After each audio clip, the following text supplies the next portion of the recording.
8 साल का आदित्य बिल्कुल नहीं चाहता था कि वो अपना पुराना घर छोड़कर किसी अनजाने शहर में जाए। लेकिन जब उसके पापा राकेश को उत्तर प्रदेश के बहराइच जिले में एक नई फैक्ट्री में नौकरी मिली तो मजबूरन पूरी की पूरी फैमिली को वहां शिफ्ट होना पड़ा। फैक्ट्री मालिक ने राकेश को एक पुराना 2 बेडरूम फ्लैट दिया रहने के लिए, जो लगभग 6 सालों से बंद पड़ा था। घर के हर कोने में जाले और धूल जमा थी। जैसे ही आदित्य की मम्मी ने उस घर में कदम रखा, उन्हें एक अनजानी घबराहट महसूस हुई। लेकिन कोई और घर उस समय खाली नहीं था, इसलिए राकेश ने वहीं रहने का फैसला किया।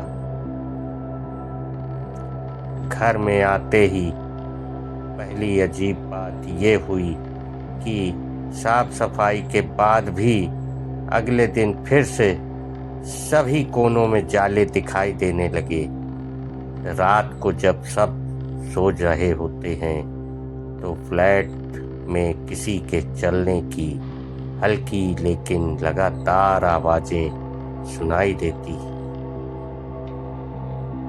आदित्य ने एक दिन बाथरूम की दीवार पर कुछ अजीब देखा। वहां जले हुए कपड़े और खाल जैसी कोई चीज चपकी हुई थी। उसने कई बार उस पर पेंट किया, लेकिन हर बार वो निशान वापस आ जाता था। जब उसने ये बात अपनी बड़ी बहन प्रिया को बताई तो उसने हंसते हुए कहा, अरे तू बहुत फिल्में देखता है, ये सब तेरा वहम है। कुछ दिनों बाद राकेश को ऑफिस के काम से 2 दिन के लिए लखनऊ जाना पड़ा। घर में अब सिर्फ आदित्य, उसकी बहन और माँ थी। रात को लगभग 1 बजे आदित्य की माँ की नींद बार बार टूट रही थी। तभी उन्हें लगा जैसे कोई उनके कमरे की खिड़की के पास खड़ा है। उन्होंने देखा एक आदमी बाहर खड़ा अंदर झांक रहा था और उसका चेहरा बुरी तरह जला हुआ था, जैसे सिर्फ हड्डियां बची हों।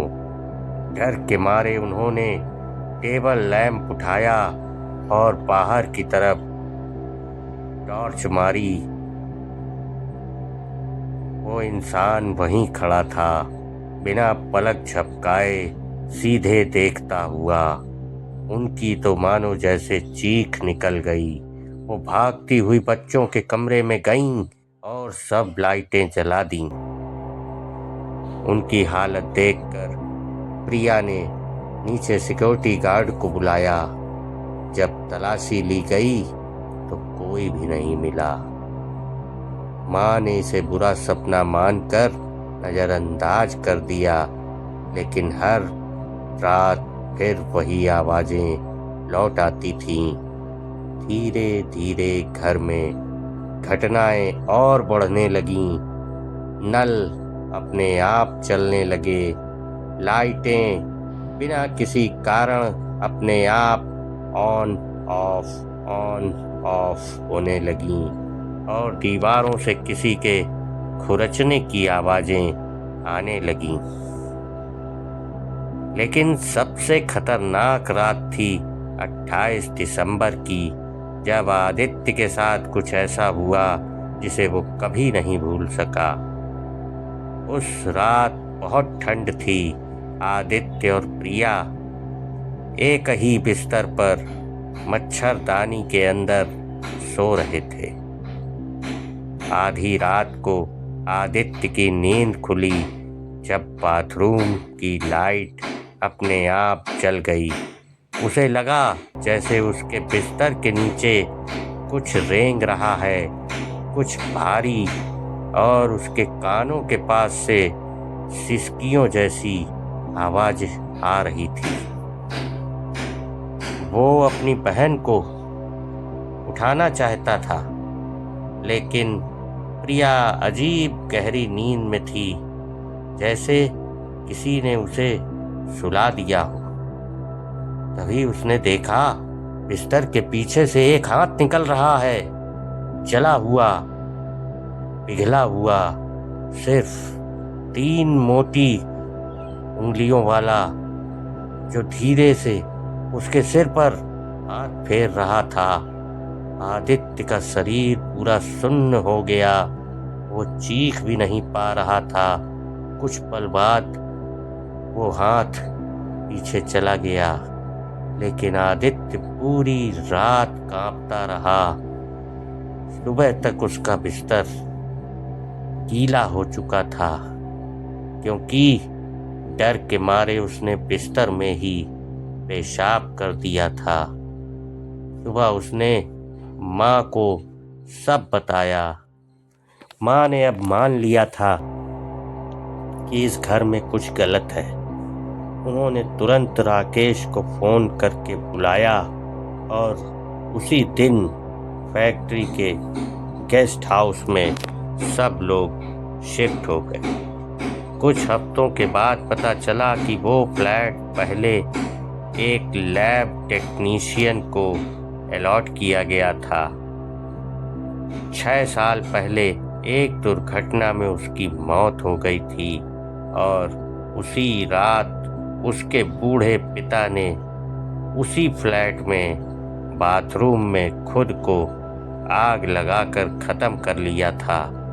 तभी से वो घर बंद पड़ा रहा था, जब तक आदित्य की फैमिली वहां नहीं आई। अब आदित्य अक्सर सोचता है, कहीं वो जला हुआ हाथ उसी बूढ़े पिता का तो नहीं था, जो आज भी अपने बेटे को खोज रहा है। दोस्तों, आपका क्या मानना है? क्या आत्माएं भी वाकई में कभी इस संसार में लौट सकती हैं? आपको जो भी लगता हो दोस्तों, कमेंट्स में इस कहानी के बारे में हमें नीचे ज़रूर बताइए। ये कहानी यहीं समाप्त होती है।